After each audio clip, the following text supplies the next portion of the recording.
Assalamualaikum warahmatullahi wabarakatuh. Allahumma sholli ala Sayyidina Muhammad wa ala ali Sayyidina Muhammad.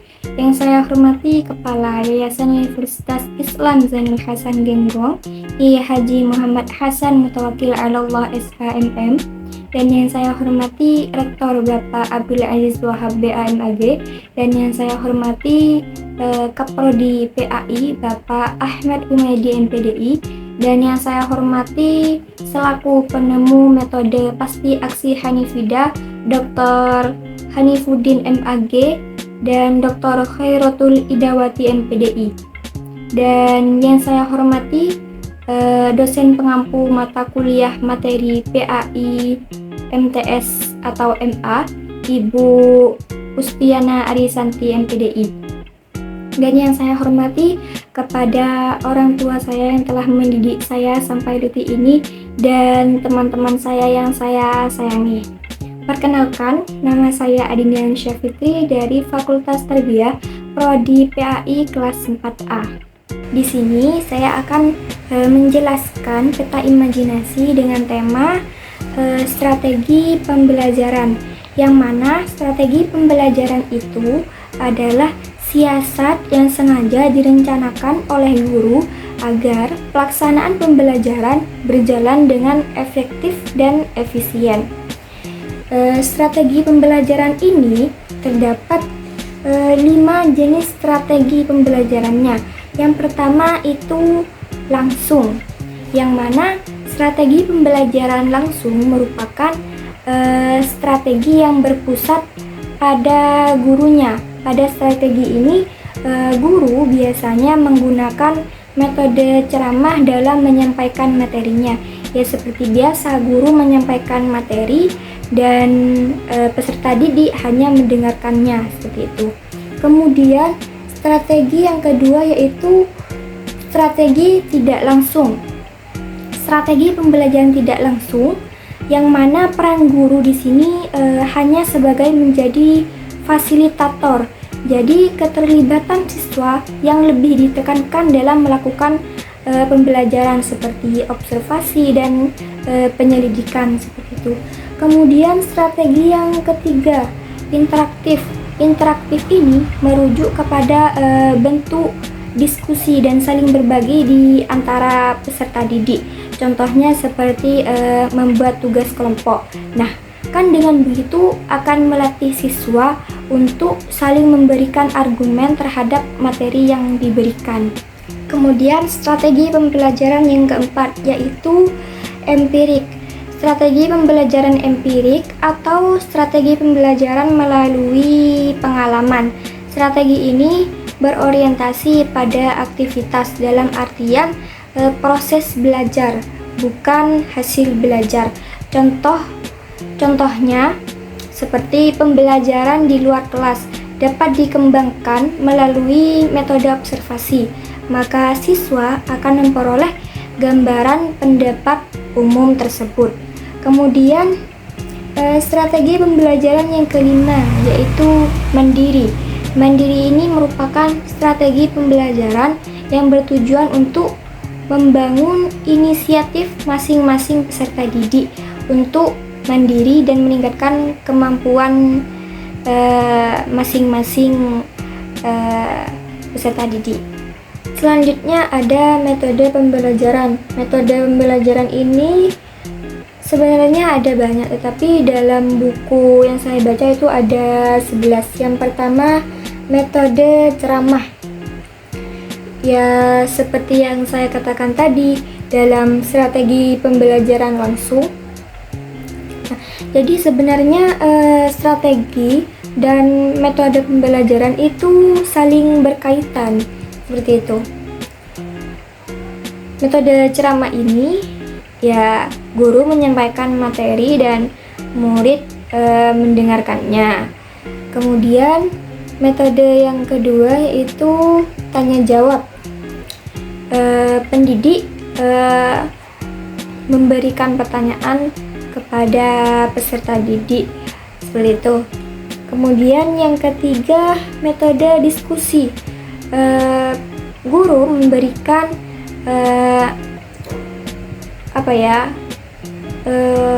kelompok kepada siswa, kemudian siswa mendiskusikannya kepada masing-masing temannya, seperti itu.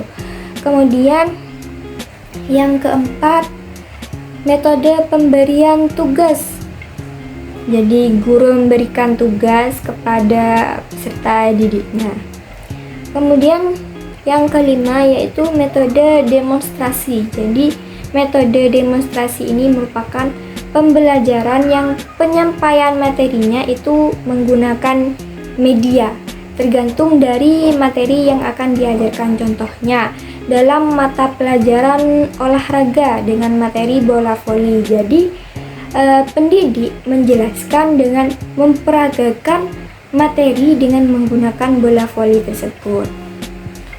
Kemudian yang keenam yaitu metode eksperimen. Metode eksperimen ini contohnya misal dalam mata pelajaran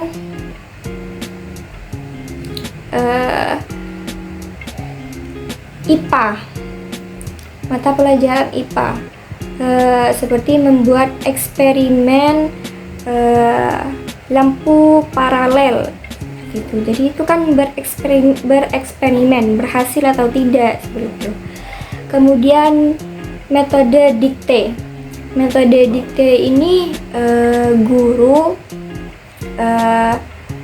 contohnya dalam materi bahasa Inggris, guru membacakan arti dari materi tersebut, kemudian peserta didiknya mencatatnya. Kemudian yang kedelapan, pemecahan masalah. Pemecahan masalah ini contohnya guru memberikan lembar tugas kepada peserta didik untuk dianalisis sendiri. Selanjutnya kerja kelompok. Ya seperti biasa, guru memberikan tugas kelompok kepada peserta didiknya untuk didiskusikan bersama kelompoknya. Selanjutnya kunjungan studi. Kunjungan studi ini merupakan metode pembelajaran yang ada di luar kelas. Contohnya misalnya kunjungan ke Malang. Jadi pada saat di Malang, peserta didik itu melakukan observasi yang ada di Malang tersebut.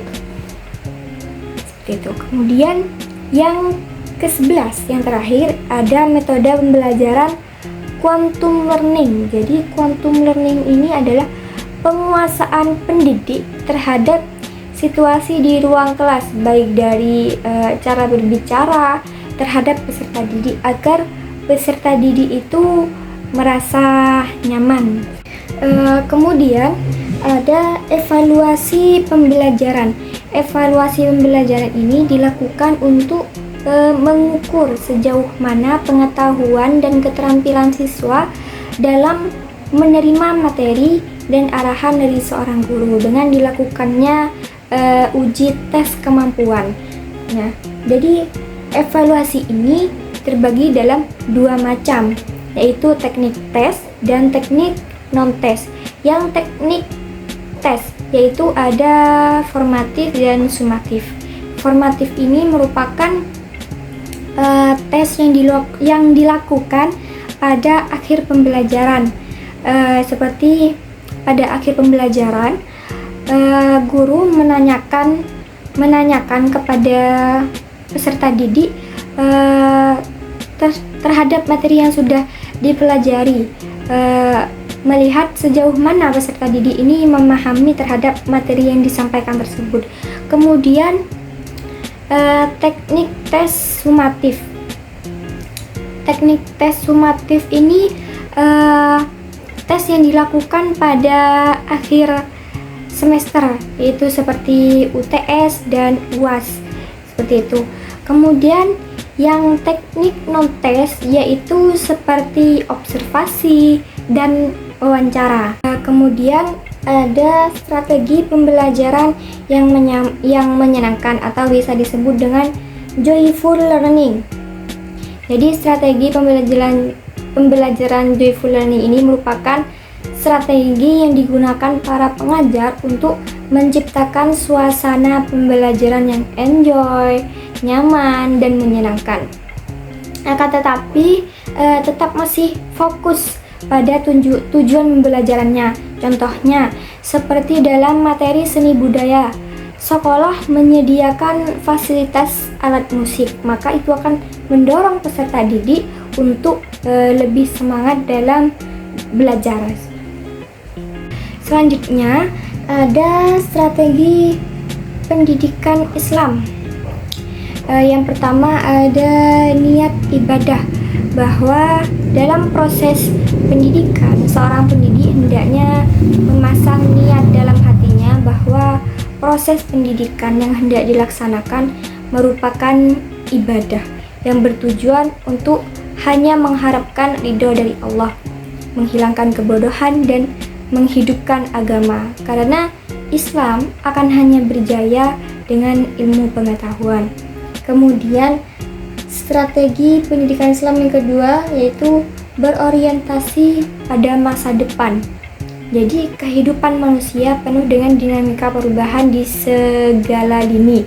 Oleh karena itu, sistem pendidikan yang berorientasi masa depan adalah lewat melihat keadaan sekarang dan menginginkan masa depan dengan apa yang dicita-citakan. Kemudian memperhatikan tugas dan kewajiban pendidik. Jadi sebagai pendidik tidak hanya sebatas menyampaikan, namun harus memperhatikan tugas dan kewajibannya sebagai seorang pendidik yang profesional, yang mendedikasikan seluruh jiwanya untuk mendidik. Kemudian menciptakan komunikasi yang baik. Strategi pendidikan menurut konsep Islam diantaranya adalah melalui komunikasi yang baik, yaitu menjalin komunikasi yang harmonis dan rasional dengan peserta didik. Kemudian menjadi pendidik yang paripurna. Maksudnya adalah bisa pendidik mampu untuk menciptakan atau menghasilkan sesuatu yang baru dalam membelajarkan peserta didik. Selanjutnya, mendidik dengan keteladanan. Mendidik dengan keteladanan di sini maksudnya adalah pendidik dengan mencontoh akhlak Rasulullah, yang melihat dari contoh sikap dan akhlak dari Rasulullah. Selanjutnya yang terakhir, berdoa awal dan akhir pendidikan. Jika dalam proses pembelajaran diawali dan diakhiri dengan doa, maka kita bukan hanya memperoleh ilmu saja, akan tetapi juga memperoleh keberkahan di dalamnya. Terakhir adalah pembelajaran yang bermutu.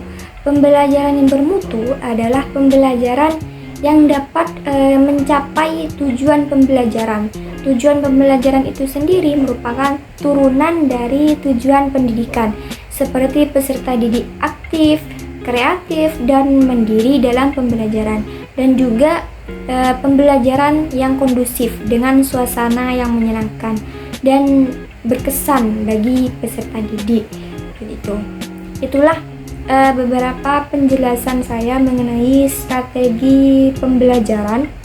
Kurang lebihnya, Assalamualaikum warahmatullahi wabarakatuh.